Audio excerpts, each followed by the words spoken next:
पहाड़ों और खेतों के बीच बसा एक शांत सा गांव था चंद्रपुरा। गांव में कच्ची पगडंडियां थी, मिट्टी की खुशबू थी, तालाब के किनारे झुके पेड़ थे और सुबह होते ही पक्षियों की मधुर आवाज़ पूरे गांव को जगा देती थी। उसी गांव के आखिरी छोर पर एक छोटी सी मिट्टी की झोपड़ी थी, जिसके बाहर बांस की बनी एक पुरानी बेंच रखी रहती थी। वहीं रहते थे माधव और उसकी पत्नी कमला। माधव गांव के माली थे। उनका जीवन फूलों के साथ बीतता था। सुबह सूरज निकलने से पहले वे खेतों में चले जाते। उनके पास बहुत बड़ी ज़मीन नहीं थी, बस थोड़ी सी मिट्टी थी जिसमें वे गुलाब, गेंदा, चमेली और रजनीगंधा उगाते थे। कमला घर पर बैठकर उन्हीं फूलों की सुंदर मालाएं बनाती, गुलदस्ते तैयार करती और कभी कभी फूलों का शरबत भी बनाती। उनकी झोंपड़ी के बाहर जो छोटी बेंच थी, वही उनकी दुकान थी। कमाई बहुत कम थी, लेकिन उनके चेहरे पर शिकायत कभी नहीं होती थी। उनके 3 बच्चे थे, बड़ा बेटा आर्यन, छोटा बेटा विवान और बेटी सिया। गरीबी थी, लेकिन घर में संस्कार बहुत बड़े थे। रात को जब खाना बनता तो कमला हमेशा कहती, पहले सबको खाना परोस दो, बाद में मैं खा लूँगी। माधव तुरंत बोल पड़ते, नहीं कमला, इस घर में कोई अकेला नहीं खाता। बच्चे बचपन से ही समझदार थे। उन्होंने अपने माता पिता की मेहनत बहुत करीब से देखी थी। आर्यन सुबह 4 बजे उठ जाता, साइकिल लेकर गांव और पास के कस्बों में अखबार बांटने जाता।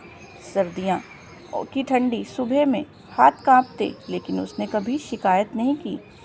विवान फूलों की डिलीवरी करता। कई बार उसे 10-10 किलोमीटर तक दूर पैदल जाना पड़ता। बारिश हो, धूप हो या आंधी, वह फूल सही समय पर पहुंचाता। सिया घर का पूरा काम संभालती। वह माँ के साथ बैठकर मालाएं भी बनाती। उसकी उंगलियां इतनी तेज चलती थी कि आधे घंटे में कई मालाएं तैयार हो जाती। एक दिन कमला ने सिया से कहा, बेटी, तू पढ़ाई भी कर लिया कर, सारा दिन काम करती रहती है।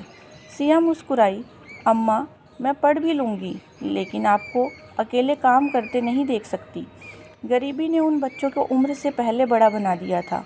गांव में जब दूसरे बच्चे खेलते थे, तब ये तीनों अपने माता पिता के हाथ बटाते थे, लेकिन उनके मन में एक सपना था, अपने माँ बाप को एक बेहतर जीवन देना। समय धीरे धीरे बीतता गया। सिया ने 10वीं पास की और घर पर छोटे बच्चों को ट्यूशन पढ़ाना शुरू किया। शुरुआत में सिर्फ 2 बच्चे आए, फिर 4 हुए, फिर 10। आर्यन और विवान भी शाम को बच्चों को पढ़ाने लगे। अब झोंपड़ी की जगह कम पड़ने लगी थी।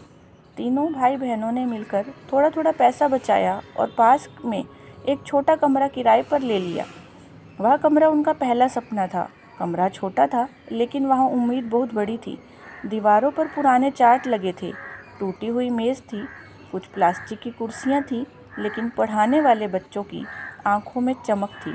कमला अक्सर उस कमरे के बाहर खड़ी होकर बच्चों को पढ़ाते हुए देखती और उनकी आंखें भर आती। एक रात माधव कहता, कमला, लगता है हमारे बच्चे हमारी किस्मत बदल देंगे। कमला ने धीमे से जवाब दिया, नहीं जी, बच्चे किस्मत नहीं बदलते, मेहनत बदलती है, और हमारे बच्चों ने मेहनत हमसे भी ज़्यादा की है। धीरे धीरे वक्त बदला। आर्यन ने मेडिकल की परीक्षा पास कर ली। पूरे गांव में खुशी की लहर दौड़ गई। जिस दिन उसका चयन हुआ, माधव पूरे गांव में मिठाई बांटते फिर रहे थे। उन्होंने गर्व से कहा, मेरा बेटा डॉक्टर बनेगा। विवान ने मर्चेंट नेवी की परीक्षा पास कर ली। पहली बार वह समुद्र देखने शहर गया। जाते समय कमला ने उसके बैग में चुपके से तुलसी के पत्ते रख दिए। विवान ने पूछा, अम्मा ये क्यों? कमला बोली, माँ की दुआ है बेटा, जहाँ रहेगा सुरक्षित रहेगा। सिया ने बैंक की नौकरी हासिल की। जिस दिन उसका नियुक्त पत्र आया, वह भागती हुई माँ के पास आई, अम्मा, अब आपको फूल बेचने नहीं पड़ेंगे। कमला की आंखों में आंसू बह निकले। लेकिन ज़िंदगी सिर्फ खुशियाँ नहीं देती। जब बच्चे पढ़ने शहर गए, तब माधव और कमला पहली बार अकेले पड़ गए। झोंपड़ी पहले जैसी ही थी, लेकिन अब वहाँ बच्चों की आवाज़ें नहीं गूंजती थी। कमला अक्सर रात को बच्चों के पुराने कपड़े निकाल कर बैठ जाती। देखो जी, ये आर्यन की छोटी शर्ट कितनी छोटी हो गई है। माधव मुस्कुराते हुए देखते, लेकिन भीतर से वो भी टूटते थे। त्योहारों पर जब दूसरे घरों के बच्चे लौटते तब उनकी आंखें रास्ते पर लगी रहती। लेकिन बच्चे कभी अपने माता पिता को भूले नहीं। वे हर महीने पैसे भेजते, फ़ोन करते, पूछते, बाबा दवाई समय पर ली, अम्मा खाना खाया। समय के साथ तीनों बच्चों की शादियां हो गई। आर्यन की पत्नी नेहा बहुत समझदार लड़की थी। विवान की पत्नी मीरा हंसमुख स्वभाव की थी। सिया के पति आदित्य एक बड़े अधिकारी थे, लेकिन दिल से बहुत सरल इंसान थे। तीनों बच्चे बार बार कहते, अब आप दोनों हमारे साथ शहर चलिए। लेकिन माधव हर बार मुस्कुरा कर कहते, हमारी सांसें इस मिट्टी में बसती हैं बेटा। फिर एक दिन तीनों भाई बहनों ने मिलकर फैसला लिया, अगर माता पिता शहर नहीं आएंगे तो शहर जैसी हर खुशी गांव में ले आएंगे। उन्होंने गांव में पुरानी झोपड़ी के आसपास की ज़मीन खरीद ली। धीरे धीरे वहां एक बड़ा सुंदर घर बनाना शुरू हुआ। सामने बड़ा आंगन था, पीछे विशाल नर्सरी बनाई गई। जब निर्माण पूरा हुआ तब माधव घंटों खड़े होकर उसे देखते रहते। उनकी आंखों में आंसू थे। कमला, ये सच है ना? कमला ने कांपती आवाज़ में कहा, हाँ जी, ये हमारे बच्चों की मेहनत है। अब वह छोटी झोपड़ी एक बड़े घर में बदल चुकी थी, लेकिन बच्चों ने पुरानी झोपड़ी को तोड़ा नहीं, उसे वैसे ही रहने दिया। सिया ने कहा, यही तो हमारी कहानी है बचपन से ही। धीरे धीरे उनकी नर्सरी पूरे इलाके में प्रसिद्ध हो गई। कमला ने फूल बेचना छोड़ दिया। अब वे गांव की गरीब लड़कियों को मुफ्त में मालाएं बनाना सिखाती थी। वे कहती, अगर हुनर बांटोगे तो कई घरों में चूल्हा जलेगा। उनकी सिखाई लड़कियां शादी ब्याह में काम करने लगी। कई लड़कियों ने अपनी छोटी दुकानें खोल ली। माधव सुबह सुबह बच्चों से पौधों से बातें करता। अरे गुलाब, आज इतने उदास क्यों हो? उन्हें देखकर सब हंस पड़ते। घर के आंगन में 2 गायें थीं, गौरी और राधा। कुछ बकरियां थीं। तालाब में सफ़ेद बत्तखें तैरती रहती। पोते पोतियां उनकी आवाज़ें सुनकर उनके पीछे भागते रहते। छुट्टियों में जब सारे बच्चे घर आते तो पूरा घर मेले जैसा लगने लगता। एक शाम बारिश हुई थी। मिट्टी की खुशबू पूरे आंगन में फैली थी। सब लोग बाहर चारपाइयों पर बैठे थे। विवान का बेटा बोला, दादाजी, मुझे फूल लगाना सिखाओ। माधव ने उसका छोटा सा हाथ पकड़ा। पौधे बच्चों जैसे होते हैं, प्यार दोगे तो खिलेंगे। उधर रसोई में कमला और उनकी बहुएं पकोड़े बना रही थी। नेहा हंसती हुई बोली, अम्मा, आपके हाथ के खाने का स्वाद शहर में कहाँ? कमला मुस्कुराई, क्योंकि इसमें प्यार और धुआं दोनों पड़ते हैं।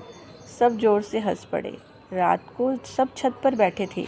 आसमान तारों से भरा था। आर्यन ने धीरे से कहा, बाबा, अगर उस समय आपने हार मान ली होती तो शायद हम यहाँ तक कभी नहीं पहुँचते। माधव कुछ देर चुप रहे, फिर बोले, बेटा, गरीबी तो इंसान को छोटा नहीं बनाती, हिम्मत हार जाना छोटा बना देता है। उनकी आवाज़ कांप रही थी। कमला ने आसमान की तरफ देखा। उनकी आंखों में संतोष था। उस रात चंद्रपुरा गांव की हवाओं में एक अलग ही सुकून था। आंगन में रखे दीपक की लौ धीरे धीरे हिल रही थी, जैसे बीते संघर्षों की कहानी सुना रही हो। दूर नर्सरी में खिले फूलों की खुशबू पूरे घर में फैली हुई थी। माधव ने अपने बच्चों, बहुओं, दामाद और खेलते हुए पोते पोतियों को देखा। उनकी आंखों में बरसों की थकान भी थी और एक गहरा संतोष भी। उन्होंने धीमे से कहा, हमने ज़िंदगी भर फूल उगाए, लेकिन असली फूल तो हमारे बच्चे हैं। कमला की आंखें भर आई। उन्होंने मुस्कुराकर अपने पति की ओर देखा। कभी जिस घर में 2 वक्त की रोटी के लिए संतोष होता था, आज उसी घर में कई लोगों की ज़िंदगी रोशन हो रही है। कभी जो हाथ मजबूरी में काम करते थे, आज वही हाथ दूसरों को हुनर सिखा रहे थे। धीरे धीरे रात गहरी होने लगी। बच्चे अपने कमरों में चले गए। आंगन शांत हो गया। बस हवा में फूलों की हल्की खुशबू बाकी थी। माधव और कमला बरामदे में बैठे आसमान के तारों को देखते रहे। माधव ने कहा, कमला, लगता है अब ज़िंदगी से कोई शिकायत नहीं रही। कमला मुस्कुराई, शिकायत तो उस दिन भी नहीं थी, बस तब सपने अधूरे थे, आज पूरे हो गए। ऊपर आसमान में चांद चमक रहा था और नीचे उस छोटे से गांव में 2 बूढ़े चेहरे अपनी मेहनत, संस्कार और प्रेम की सबसे सुंदर फसल को खिलता हुआ देख रहे थे। क्योंकि सच तो यही है, गरीबी घर में हो सकती है, लेकिन अगर परिवार में प्रेम, संस्कार और मेहनत हो तो किस्मत को भी एक दिन झुकना पड़ता है। और चंद्रपुरा गांव की वह कहानी आने वाले वर्षों तक लोगों को यही सिखाती रही कि छोटे घरों में रहने वाले लोग भी बहुत बड़े सपने सच कर सकते हैं।